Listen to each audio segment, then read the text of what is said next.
This demo shows how we can access the Webex conferencing tool from within Brightspace LMS. After logging on to Brightspace, select your course. Click on Content in the top navigation bar. Next, select the module inside the course where you wish to add the Webex Teams meeting tool. Here, click on Existing Activities. Among the list of activities here, select External Learning Tools. Click on URI Webex Web Conferencing.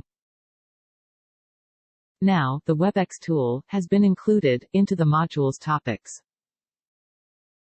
Click on the Topics link. From here, you can start a new web conference, or join an ongoing meeting. In this tutorial, we learnt how to add the Webex conferencing system to Brightspace.